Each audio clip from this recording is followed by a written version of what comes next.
Hello, I'm Francesca, and this is your Lunar New Year energy and love forecast. So on January 29th, we have the Lunar New Year, and it is the year of the wood snake, but there's also a little element of fire in there, which I absolutely love. So there's an earthly element and then like a heavenly element. And of course, wood and fire pair perfectly together, in my opinion. You know, a little chispa, a little spark there. Um, so the snake to me, and I'm sure there's tons of things for you to read, is there's a very intuitive energy and there's a wisdom. And of course, the snake, sheds the skin, so it's all about growth and transformation.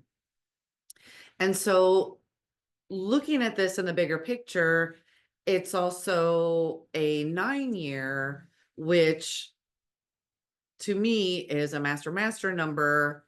It's the completion. And so it's going to be a very big year for change and transformation. And it's very lovely that it is in tandem with the wisdom of the wood snake. So I'm here for it. Amazing. So as per usual, I was guided, pulled some cards. So I asked the one deck to just kind of give perhaps a little overview, support, guidance for this next lunar year. And interestingly enough, two cards popped out, and then I went and I pulled a third card from another deck. So, what are they? Fabulous. I'm glad you asked. So, the first card that popped out was the Hunter, which number 27, which is a 9. And the second card that jumped out is the Earthkeeper, 18, also a 9.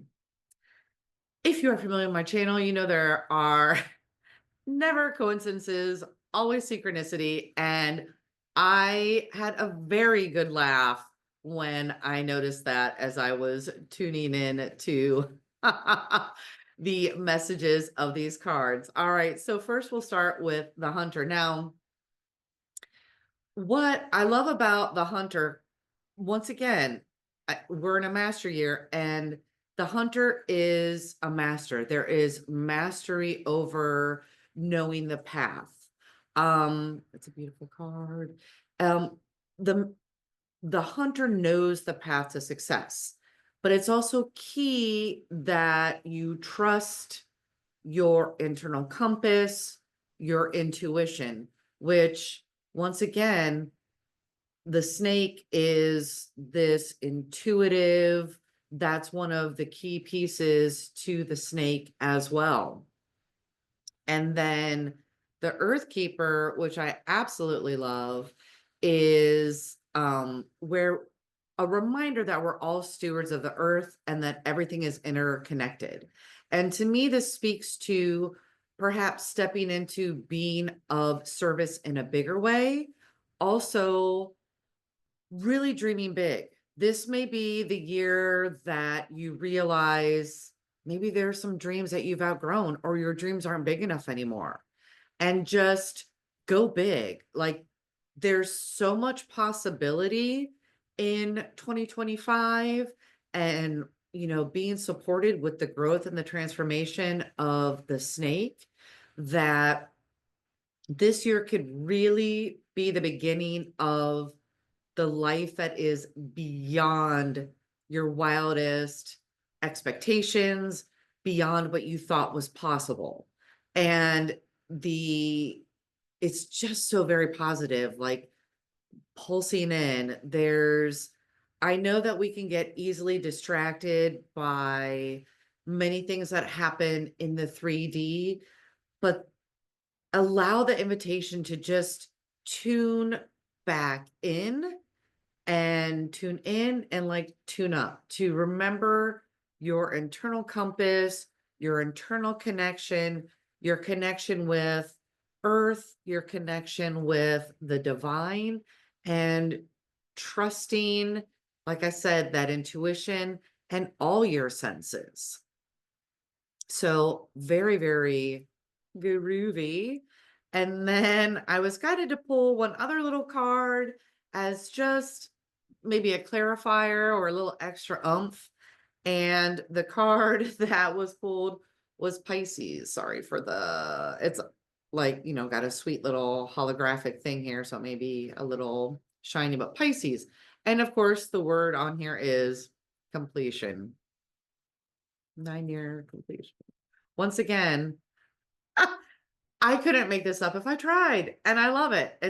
I am always very humbled when these come through. All right, so Pisces, once again, intuition, the completion, you have this circle, and remembering that all of your experiences create the whole and embracing all of them.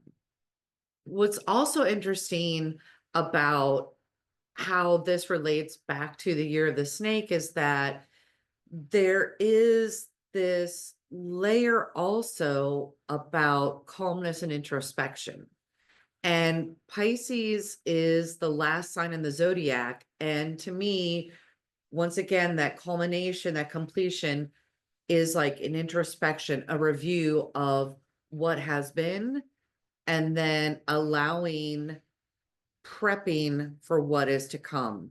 And I really feel like especially these last 8 years, have really been in preparation for this new.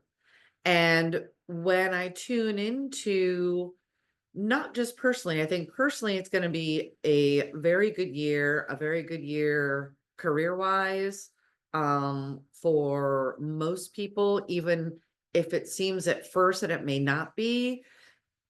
Don't lose the faith, don't lose the hope.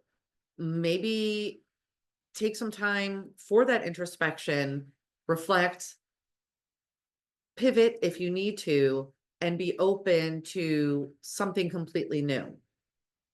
It may surprise you in the best of ways, right? And then when I tune in a little more with relationships, this really is, relationships are really going to get solidified. Some relationships will be finalized because it is a completion of sorts, but that doesn't necessarily mean that they're ending per se. When I feel into that a little deeper, it may just mean that one phase is ending and you're starting a new phase, which is super lovely. You can then build, you can then grow. Once again, getting back to the snake and the whole growth. So very, very lovely. I hope that you enjoyed these insights, this overview. It feels really good, very positive.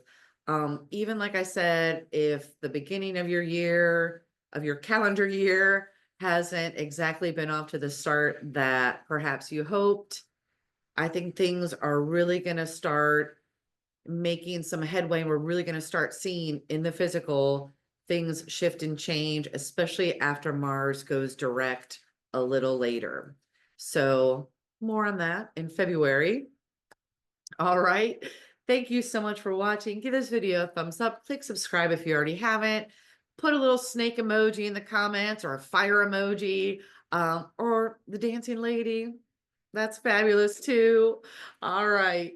Help spread the love vibes around the world. Share with your friends, all the things. And until next time, more love vibes to come. Ciao.